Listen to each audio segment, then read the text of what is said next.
اعوذ باللہ السمیع العلیم من الشیطان الرجیم بسم اللہ الرحمن الرحیم۔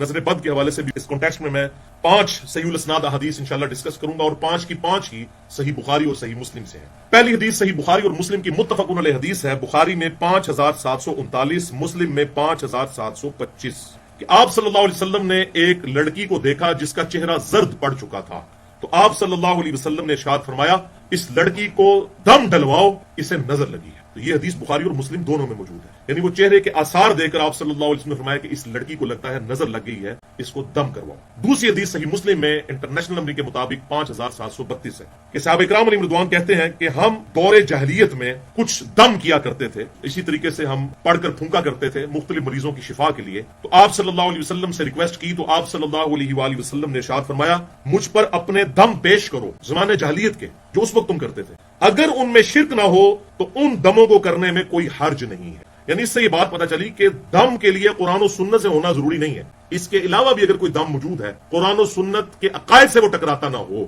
چاہے وہ ہندوؤں کے اندر ہو دم، چاہے وہ کرسچنز کے اندر ہو، جیوز کے اندر ہو، شرکیہ کلمات نہ ہو اور کوئی کلمات ہو، تو وہ دم کیا جا سکتا۔ اور اسی میں ظاہر امپلائڈ ہے یہ بات کہ اگر قرآن حکیم سے بھی کسی نے کوئی ایکسپیرینس کے ذریعے یہ بات سمجھ لی ہے کہ یہ آیت پڑھنے سے اس علاج اس معاملے کا ہو جاتا ہے، چاہے وہ قرآن و سنت میں نہ بھی موجود ہو، ایکسپیرینس کے ذریعے کسی کو یہ بات پتہ چلی ہے، تو اس طرح کے دم کرنے میں بھی شرعی طور پر کوئی قباحت نہیں ہے اس حدیث کے تحت، اور اس کی ایکسپلینیشن صحیح مسلم میں اگلی حدیث سے ہو جاتی ہے۔ اور یہ اکثر لوگ پوچھتے ہیں، اس لیے میں اب اس کو کھول کر بیان کر رہا ہوں اس حوالے سے، یہ بڑی کریٹیکل حدیث ہے۔ تیسری حدیث صحیح مسلم سے 5731 کے معاملے کو بالکل کھول دے گی۔ صحابہ کرام علیہ رضوان نے عرض کیا اللہ کے رسول صلی اللہ علیہ وسلم، ہم لوگ زمانے جاہلیت میں بچھوؤں کے ڈسنے کے اوپر دم کیا کرتے تھے، یعنی بچھو ڈس جاتا تھا، دم کرتے تھے، شفا ہو جاتی تھی، تو ہم اس دم کو جاری رکھیں؟ تو آپ صلی اللہ علیہ وسلم نے ارشاد فرمایا کہ وہ دم مجھ پر پڑھو، تو صحابہ کرام نے وہ دم پڑھا، ظاہر ہے وہ قرآن کی آیت تو کوئی حدیث تو نہیں پڑھی، وہ تو زود جہالیت کا دم تھا۔ تو آپ صلی اللہ علیہ وسلم نے جب سنا تو فرمایا اس میں کوئی شرکی الفاظ موجود نہیں، تم اس کو کرتے رہو۔ اور پھر آپ صلی اللہ علیہ وسلم نے اوپن لائسنس دے دیا، کسی مولوی کا لائسنس لینے کی ضرورت نہیں ہے اس معاملے میں۔ آپ صلی اللہ علیہ وسلم نے صحیح مسلم میں اسی حدیث میں اوپن لائسنس دیا۔ آپ صلی اللہ علیہ وسلم نے ارشاد فرمایا جو شخص اپنے بھائی کو نفع پہنچا سکتا ہو، فائدہ پہنچا سکتا ہو، تو اسے چاہیے کہ وہ فائدہ پہنچائے، جیسا کہ بخاری اور مسلم کی وہ متفق علیہ حدیث ہے جو ایک سفر کے دوران ایک جو قبیلے کا سردار تھا اس کو سانپ نے کاٹ لیا تھا، تو پھر ایک صحابی نے سورۃ الفاتحہ کا پڑھ کر دم اس پر پھونکا تھا اور اس کو شفا ہو گئی تھی، پھر اس کے عوض بکریاں بھی اس نے ریسیو کی تھیں، اور آپ صلی اللہ علیہ وسلم تک وہ بکریاں پہنچی تو آپ نے بھی ان میں سے کھایا، تاکہ یہ بات پتہ چل جائے کہ اس حوالے سے اگر کوئی دم ڈال کر کوئی اگر نذرانہ بھی وصول کرتا ہے اس بنیاد کے اوپر کہ میں دم ڈالوں گا اور اس کے حوالے سے مجھے کوئی اتنی رقم دے، تو یہ بھی جائز ہے، کوئی حرج نہیں۔ لیکن یہ تمام چیزیں یہ آج کل جو یہ دم درود پڑھ رہے ہیں جس میں شرکی الفاظ موجود ہوتے ہیں، یہ ان کے لیے نہیں ہے۔ اگر سنت کے مطابق کوئی دم پڑے اور اس کے ذریعے اس کو کوئی ذریعہ معاش بھی بنا لیتا ہے اس حوالے سے اور نذرانے وصول کرتا ہے، تو یہ بخاری اور مسلم کی متفق علیہ حدیث ہے، بڑی مشہور حدیث ہے یہ سورۃ الفاتحہ کے دم کے حوالے سے، تو یہ جائز ہے اگر اس کے ساتھ اس طرح کی کوئی کمٹمنٹ کر لی جائے، لیکن شرک کے الفاظ نہ ہو۔ تو اس میں آپ صلی اللہ علیہ وآلہ وسلم نے معاملہ بالکل کھول کر بیان کر دیا۔ چوتھی حدیث بھی صحیح مسلم سے ہے،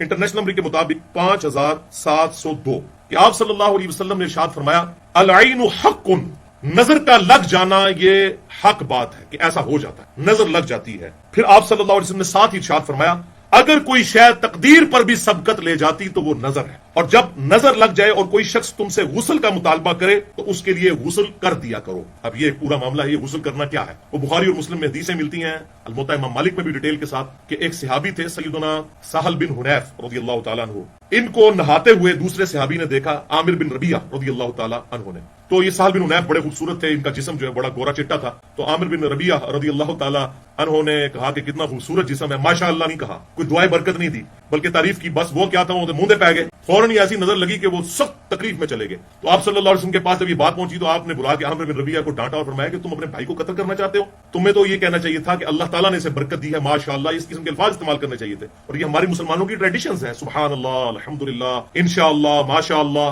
وہ سورۃ الکہف میں بھی آتا ہے، وہ جو باغ میں داخل ہوا تو اللہ تعالیٰ نے ماشاء اللہ نہیں کہا، تو پھر دیکھیں باغ کے ساتھ کیا اشر ہوا۔ تو ایون اپنے بیوی بچوں کو، اپنے خاندان کو دیکھنا اور کسی بات سے خوش ہو، اپنی نظر بھی بعض کا انسان کی لگ جاتی ہے، تو فوراً پڑھنا چاہیے ماشاء اللہ، جیسا اللہ نے چاہا، لا حول ولا قوت الا باللہ۔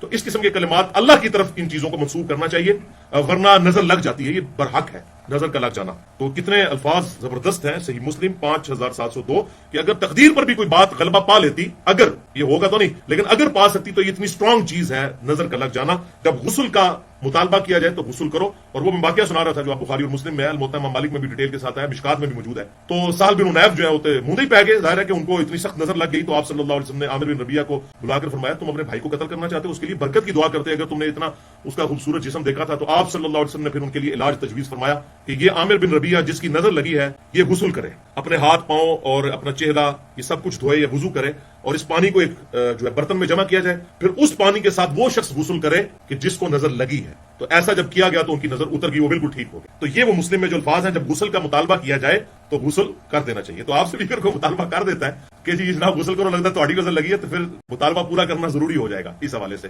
تو اس کے لیے پورا غسل کرنا ضروری نہیں ہے، اس میں بھی الفاظ موجود ہیں کہ وہ اس صحابی نے وضو کیا، اپنے چہرے پہ پانی ڈالا، یہ چھوٹا غسل ہی ہوتا ہے نا وضو جو ہے، اور ہاتھ جو ہے کونیوں تک دھوئے، تو اس طریقے سے پاؤں دھوئے تو وہ پانی جمع کیا گیا، پھر اس سے غسل کروایا گیا، تو سال بن حنیف رضی اللہ تعالیٰ عنہ کو اللہ تعالیٰ نے اس کی برکت سے شفا دے دی۔ پانچویں حدیث، اب یہ تو ساری باتیں ہوں گی اتنی ڈینجرس، علاج کیا ہے ان چیزوں کا؟ اصل چیز تو یہ ہے نا، اکثر لوگ پوچھ رہے ہوتے ہیں نظر کا علاج کیا ہے، نظر کا دم کیسے ڈالا جائے۔ دم تو مختلف لوگوں نے ایکسپیرینس سے بھی حاصل کیے ہیں، سورہ قلم کی جو آخری آیات ہیں، وَإِن كَادُوا الَّذِينَ كَفَرُوا لَيُزْلِقُونَ، یہ میں آپ کو پڑھ کے بھی سنا دیتا ہوں، اس کا تھوڑا ترجمہ بھی اس حوالے سے، یہ بڑی امپورٹنٹ آیات ہے، یہ حدیث میں تو نہیں ہے لیکن لوگوں کا ایکسپیرینس ہے نظر بد کے حوالے سے۔ سورہ قلم جو ہے، سورہ الملک سے جو فوراً بعد آگے صورت ہے وہ سورہ ہے سورہ قلم، تو اس کی آخری آیات جو ہیں، آخری آیت 51 اور 52 جو ہے، وَإِن يَكَادُ الَّذِينَ كَفَرُوا لَيُزْلِقُونَكَ بِأَبْصَارِهِمْ لَمَّا سَمِعُوا الذِّكْرَ، کہ یہ کافر تو یہ چاہتے ہیں کہ وہ ضرور تمہیں نظر لگا دیں اپنی آنکھوں کے ذریعے جب وہ الذکر قرآن سنتے ہیں۔ تو یہ کافروں نے باقاعدہ بندے بلائے تھے نظر لگانے والے کہ آپ صلی اللہ علیہ وسلم کو نظر لگا دیں کس طریقے سے۔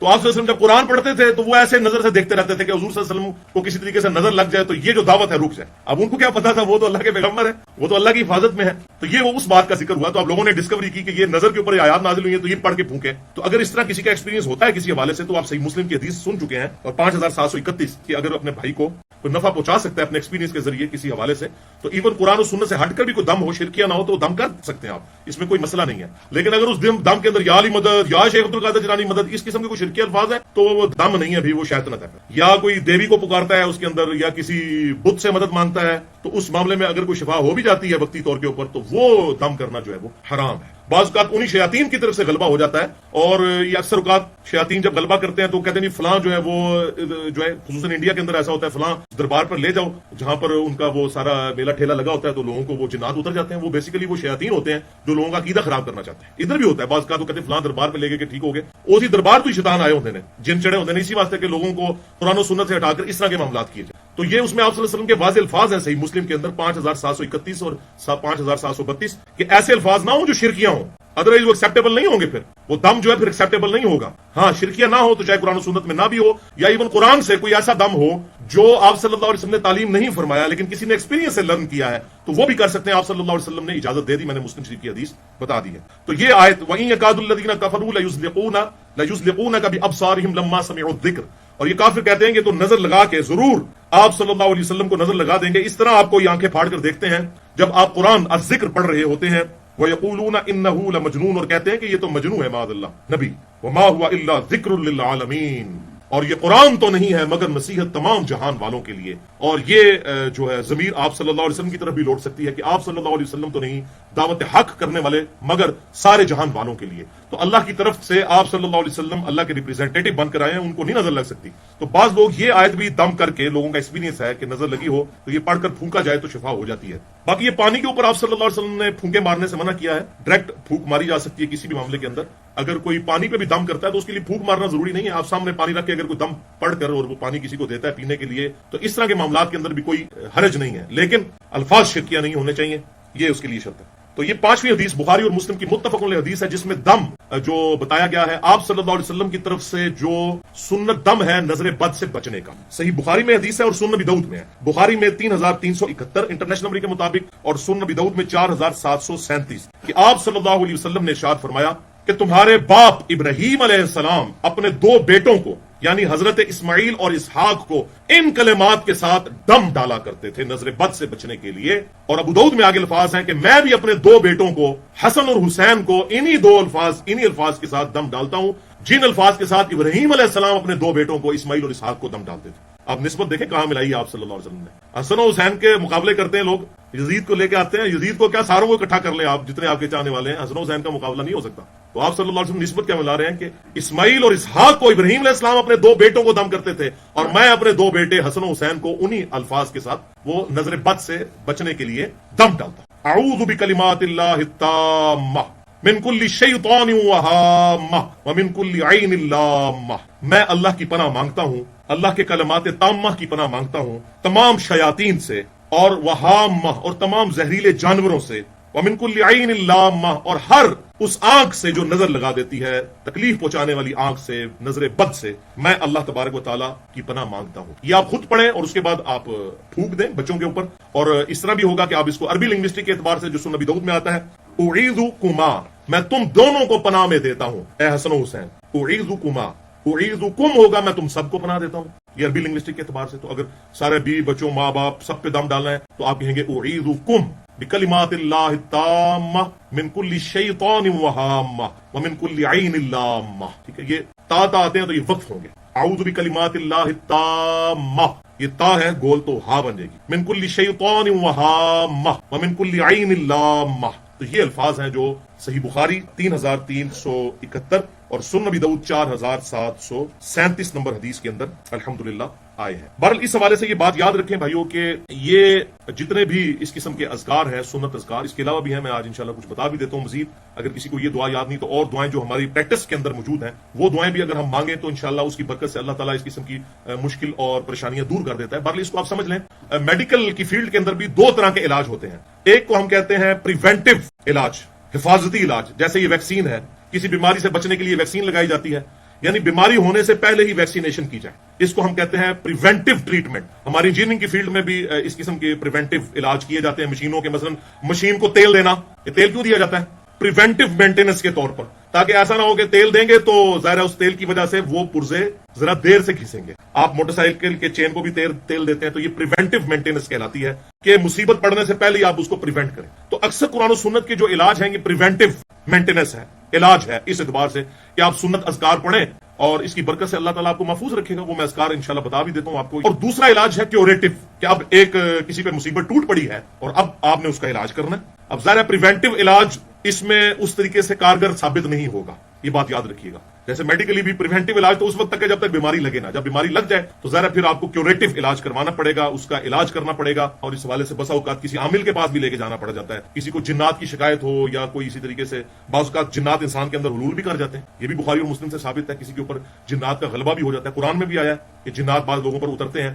تو اس قسم کے جب معاملات ہوں گے تو کسی عامل کے پاس لے جانا چاہیے، اور وہ عامل ایسا ہو جو کتاب و سنت کے اندر ہی علاج کرے، چاہے وہ کسی جگہ سے بھی کرے، کوئی بھی قرآن کی آیت پڑھ کے، لیکن کوئی شرکی الفاظ نہ پڑھے۔ تو وہ عامل عموماً جو ہے اس طریقے سے جنات وغیرہ نکال دیتے ہیں، اور اس میں اگر وہ کوئی پیسے بھی ڈیمانڈ کرے تو میں نے آپ کو بتایا بخاری اور مسلم سے ثابت ہے، سورۃ الفاتحہ کے دم کے لیے صحابہ کرام علیہم رضوان نے وہ ان سے بکریوں کا ریوڑ پورا ڈیمانڈ کیا تھا، حتیٰ کہ صحابہ میں پھر اختلاف ہو گیا، بخاری اور مسلم میں آتا ہے۔ تو پھر آپ صلی اللہ علیہ وسلم کی خدمت میں پیش کیا گیا معاملہ، آپ نے فرمایا ان بکریوں میں سے مجھے بھی دو، میں بھی کھاتا ہوں۔ تو آپ صلی اللہ علیہ وسلم نے خود کھا کر امت کو یہ انڈورس کر دیا کہ اس طریقے سے کمائی لی جا سکتی۔ تو اب اس کو برا ماننے کی ضرورت نہیں ہے، اگر کوئی اس کے ذریعے کوئی اور معاملات چلا رہا ہے شرکیہ تو وہ اس کو ہم غلط کہیں گے۔ ناک کے اوپر مکھی بیٹھ جائے تو ناک کو تو نہیں کاٹ دینا نا، آپ نے مکھی اڑانی ہے، جو بات ٹھیک ہے وہ ٹھیک ہے بالکل، جو غلط ہے وہ غلط ہے۔ تو جتنی بات حق ہے ہم اتنی حق بات کو مانتے ہیں، جو باطل بات ہے ہم اس کو ماننے کے لیے تیار نہیں ہوں گے۔ تو اس کا باریک سا فرق بھی ضرور سمجھنا چاہیے۔ اس معاملے میں انسان کو جو ہے وہ فوراً جذباتی نہیں ہونا چاہیے کہ یار یہ کیا کہہ رہا ہے کہ ایسا کیا جا سکتا ہے، تو یہ الحمدللہ بخاری اور مسلم میں موجود ہے۔ ہاں اب اگر آج تک ہمیں کسی نے نہیں بتایا تو ان تو مولویوں کو گریبان پکڑنے تھی، تو مولویوں کے خلاف ہے کہ مولوی جو ہے یہ جو ہے وہ اپنے فرقے کی باتیں بتاتے ہیں ایک دوسرے کو نیچے دکھانے کے لیے۔ تو اس طریقے سے جو کیوریٹو مینٹیننس، جو کیوریٹو ٹریٹمنٹ ہوگا کسی کا، اس کے لیے کسی عامل کے پاس لے کر جائیں تو وہ علاج کر دیتا ہے۔ اور بعض اوقات وہی علاج کوئی عامل کرتا ہے جو مطلب کوئی نیک انسان ہو تو اس کا بعض اوقات جلدی اثر بھی ہو جاتا ہے۔ یہ سنت اذکار، اعوذ بکلمات اللہ التامات من شر ما خلق، یہ پڑھیں، یا بسم اللہ الذی لا یضر پڑھیں، یا معوذات آخری 3 صورتیں پڑھیں، اس قسم کی جو وہ 5 سنت اذکار میں اینڈ پہ بتا دیتا ہوں۔ ان اذکار کی برکت ہے، جب ایسے معاملات ہوں تو اللہ تعالیٰ کے آپ پناہ میں آنے کی کوشش کریں سنت اذکار کے ذریعے۔ یہ دنیا دار لوگ بھی گرین کارڈ اور بلو کارڈ دیتے ہیں اور ہم بھی دیتے ہیں۔ یہ گرین کارڈ جو ہے یہ فرض نماز کے بعد کے اذکار ہیں، اور بلو کارڈ صبح و شام کے سنت اذکار ہیں۔ تو یہ الحمدللہ ہماری جو ویب سائٹ ہے اہلسنتپاک.com، اس پہ اس کا اوریجنل PDF کورل ڈرا کی فائل سے ہم نے جو ہے وہ ڈیٹیکٹ کر کے ڈالا ہوا ہے۔ وہ 5 MB کی فائل ہے، وہ اپنے آپ اس پہ کریں۔ اس کا اینڈرائڈ بھی انشاءاللہ ایک بھائی ہمارے بنا رہے ہیں، وہ اینڈرائڈ بھی اس کا بن جائے گا، آپ کے اینڈرائڈ فونز کے لیے اویلیبل ہوگا۔ بل یہ PDF فارم میں تو بلو کارڈ اور گرین کارڈ ضرور ڈاؤن لوڈ کریں، اور یہ الحمدللہ ہم نے اب ہزاروں کی تعداد میں چھپوائے ہیں، انشاءاللہ آپ کو مل بھی جائیں گے۔ ان میں یہ سنت اذکار لکھے ہیں، جادو ٹونا، وبائی امراض اور قدرتی حادثات سے بچاؤ کے صحیح سنت وظائف، یعنی لوگ وہ پیر و فقیروں کے چکر میں کوئی شرکیہ وظائف نہ پڑھتے رہیں، بلکہ یہ سنت وظائف پڑھیں جو امام کائنات سید الاولین والآخرین شفیع المذنبین رحمت للعالمین سیدنا و مولانا امام اعظم محمد رسول اللہ صلی اللہ علیہ وسلم انہوں نے تعلیم فرمایا, اور اس کے نیچے میں نے لکھا ہے مرشد کامل امام الانبیاء صلی اللہ علیہ وسلم کی صحیح احادیث کی روشنی میں تمام احادیث کے نمبرز علماء حرمین بیروت کی انٹرنیشنل نمبرنگ کے مطابق جو عربی کتب شائع ہوتی ہیں دارالسلام مکتبۃ الشاملہ کی, اس میں بھی ہم نے لکھا ہے مرشد کامل, ہمارے مرشد ہمیں ہدایت دینے والے آپ صلی اللہ علیہ وسلم ہیں, ان کے سنت وظائف ہیں. یہ قادری, چشتی, نقشبندی, سہروردی یہ اس سلسلے کے نہیں بلکہ ہمارے محبوب صلی اللہ علیہ وسلم کے سنت اذکار ہیں. تو اسی بلو کارڈ میں سے یہ 5 وظائف ہم نے نکالے ہیں صبح شام کے اذکار میں سے 5. اگر کوئی سارے نہیں کر سکتا 15-20 اذکار ہیں, 5 یہ ہم ایک نشست میں بیٹھ کے میرا خیال ہے 5 سے 10 منٹ میں انسان کر سکتا ہے, صبح کرنے ایک دفعہ, شام کو. یہ میں آپ کو بتا دیتا ہوں. بہرحال اللہ کی طرف سے تکلیف تو آئیں گی, اکثر لوگوں کو جنات کا مسئلہ ہو جاتا ہے, آسیب کا مسئلہ ہو جاتا ہے, لوگ پریشان ہوتے ہیں جی یہ کہاں سے بیماری آ گئی, اور جب پوچھے تو اکثر لوگ نماز روزہ بھی نہیں کرنے والے ہوتے, کہتے ہیں مصیبت کہاں سے آ گئی. مصیبت تو سب سے بڑی آپ کی یہ ہے, پھر سنت اذکار نہیں کرنے والے ہوتے. پھر اس کے باوجود بھی اگر کسی کے ساتھ کوئی ایسا مسئلہ بن جائے, وہ سنت اذکار کے اوپر استقامت اختیار کرے, اپنے آپ کو امپروو کرنے کی کوشش کرے, انشاءاللہ آپ کی روحانیت مضبوط ہوگی. بہرحال وَلَنَبْلُوَنَّكُمْ بِشَيْءٍ مِّنَ الْخَوْفِ وَالْجُوعِ وَنَقْصٍ مِّنَ الْأَمْوَالِ وَالْأَنفُسِ وَالثَّمَرَاتِ. ہم ضرور آزمائیں گے تمہیں خوف کے ذریعے, بھوک کے ذریعے, جان اور مال میں نقصان کے ذریعے. اللہ تعالیٰ نے چیک ضرور کرنا ہے. تو یہ آزمائشیں انسان پہ ضرور آتی ہیں. آپ دیکھیں کینسر بھی تو کسی کو ہو جاتا ہے, لوگ کہتے ہیں جنات کیوں چڑھ گئے جی میرے اوپر, تو آپ مجھے جنات کو تو چھوڑ دیں, کینسر بھی تو انسان کو ہو جاتا ہے, اس کی بھی آپ وجہ تلاش کریں گے کسی نے کینسر کروا دیا. اکثر تو ہمارے کچھ ہو جائے تو فوراً تلاش میں تو جادو ٹونا کسی نے کروا دیا. نہیں, سارا جادو ٹونا انڈیا پاکستان بنگلہ دیش جی بڑا ہے, اور کدھر نہیں ہے. ہوتا بھی ہے لیکن 99% نہیں ہوتا. ہمارے اپنے اعمال ہوتے ہیں یا بعض اوقات ہم پر آزمائش آتی ہے اور وہ نکل جاتی ہے آزمائش. آپ سنت اذکار کی طرف متوجہ ہوں, انشاءاللہ اللہ تعالیٰ حفاظت فرمانے والا ہے. تو یہ اس حوالے سے وہ اس چکر میں لوگ پڑ جاتے ہیں, خود کچھ کرنا نہ پڑے, اور پھر وہ جو ہے وہ بابوں کی تلاش میں نکلتے ہیں, اور بعض کا پھر وہ اپنا ایمان بھی گوا بیٹھتے ہیں اس حوالے سے. کوئی شرکیہ اگر کوئی دم پڑھنے شروع کر دیں گے, کوئی ناد علی یا اس قسم کے الفاظ جس میں شرکی الفاظ موجود ہیں, تو وہ اس کی تو پڑھنے کی کوئی اجازت نہیں ہے.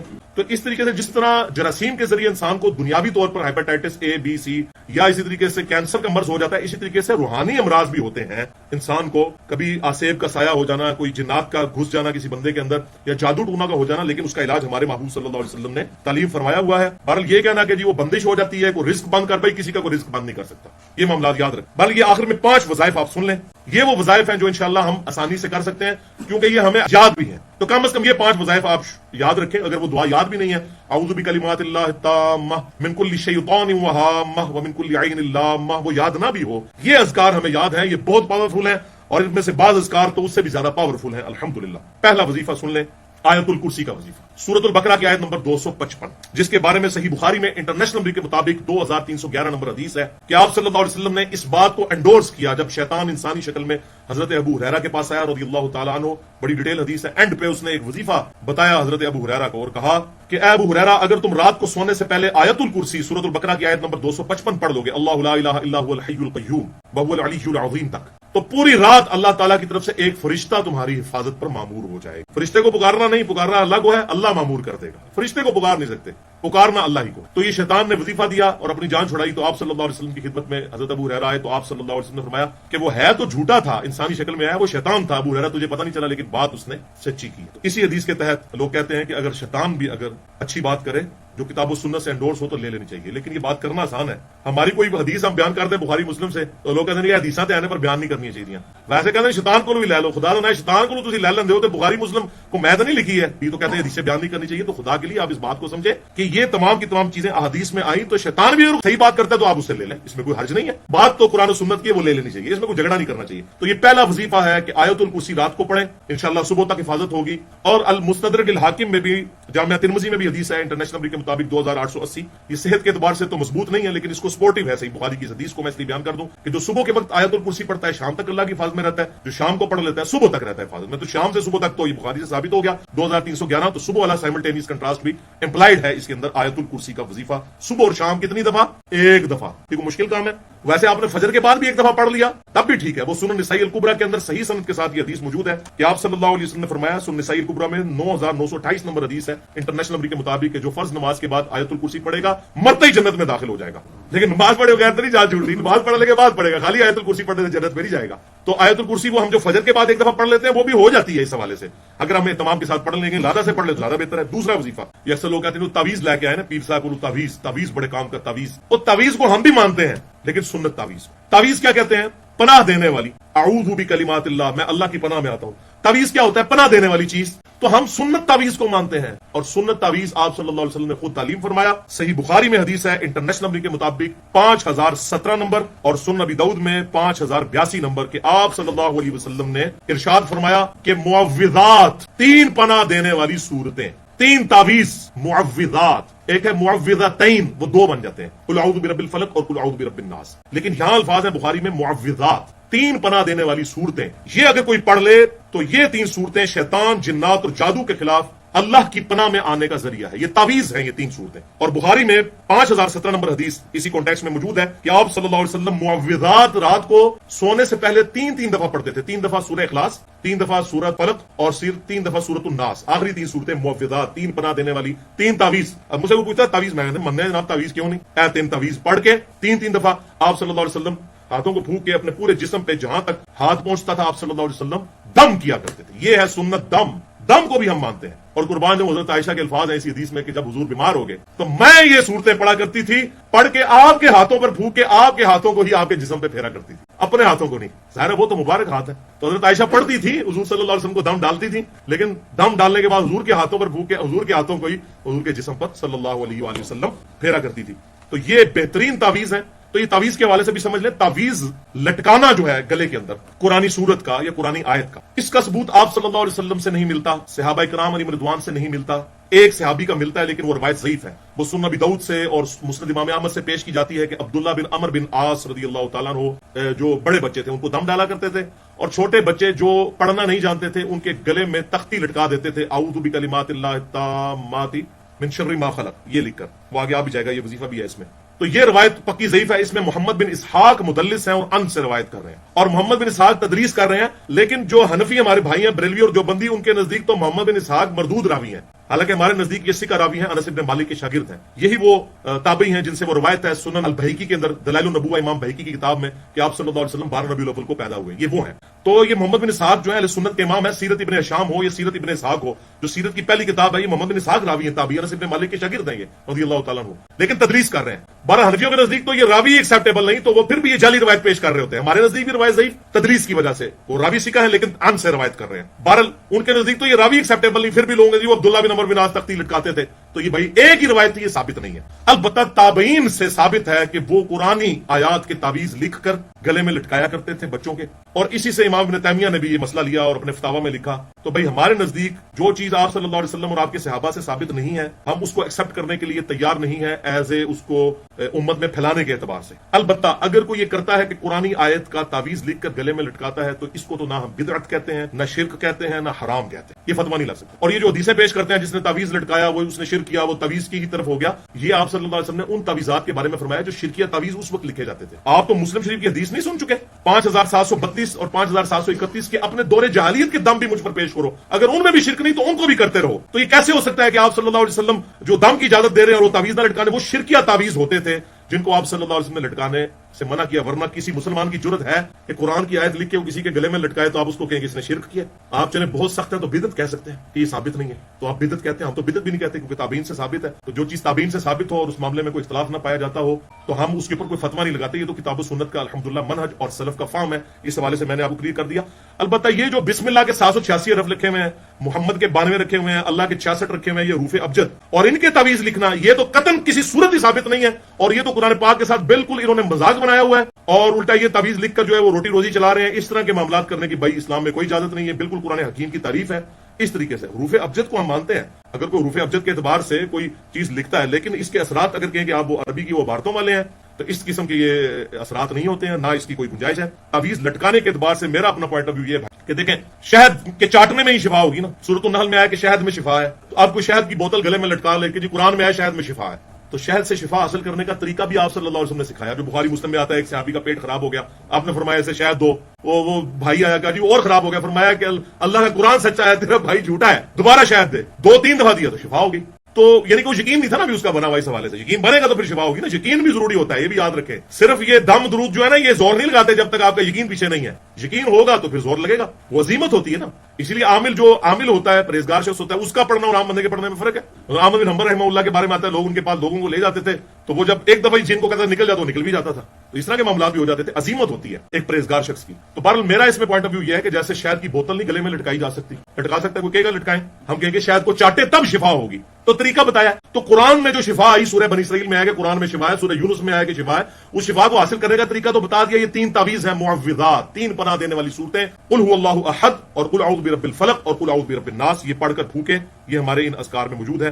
دوسرا وظیفہ ہے۔ تیسرا وظیفہ صحیح مسلم میں 6844 نمبر حدیث، سنن ابی داؤد میں 5077 نمبر کہ آپ صلی اللہ علیہ وسلم نے فرمایا 10 دفعہ جو یہ کلمات پڑھ لے صبح کے وقت اور 10 دفعہ شام کے وقت، اگر یہ صبح 10 دفعہ پڑھ لے تو 4 غلام حضرت اسماعیل علیہ السلام کی اولاد سے آزاد کرنے کا ثواب، اور دن رات میں ہر خطرناک چیز اور شیطان کے خلاف قلعہ ہو جائیں گے یہ کلمات، اور بڑے آسان ہیں۔ لا الہ الا اللہ وحدہ لا شریک لہ، لہ الملک و لہ الحمد وہو علی کل شیء قدیر۔ تو مشکل ہے، 10 دفعہ صبح، 10 دفعہ آپ نے شام کو پڑھنا ہے یہ کلمات۔ چوتھا وظیفہ سیکنڈ لاسٹ زبردست ہے، جامعہ ترمذی میں 3388، سنن ابی داؤد میں 5088 کہ آپ صلی اللہ علیہ وسلم نے فرمایا کہ جو شخص صبح کے وقت یہ کلمات 3 دفعہ صرف پڑھ لے تو شام تک کوئی ناگہانی آفت اور مصیبت اسے نہیں آئے گی، اور جو شام کو 3 دفعہ پڑھ لے صبح تک نہیں آئے گی۔ بسم اللہ الذی لا یضر مع اسمہ شیء فی الارض ولا فی السماء وهو السمیع العلیم، اللہ کے نام کے ساتھ کہ جس کے نام کی برکت سے زمین و آسمان میں کوئی چیز نقصان نہیں پہنچا سکتی، وہی سننے والا اور علم رکھنے والا ہے۔ یہ آپ شام کو پڑھ لیں، صبح تک اللہ کی حفاظت میں، صبح پڑھ لیں شام تک شیطان کے خلاف قلعہ ہیں یہ الفاظ، الحمدللہ۔ اور یہ حدیث بڑی زبردست ہے، ترمذی اور ابو داؤد میں آگے بھی الفاظ چلتے ہیں اس حدیث میں کہ یہ حدیث پتہ کس نے بیان کی؟ حضرت عثمان غنی کا بیٹا تھا ابان بن عثمان،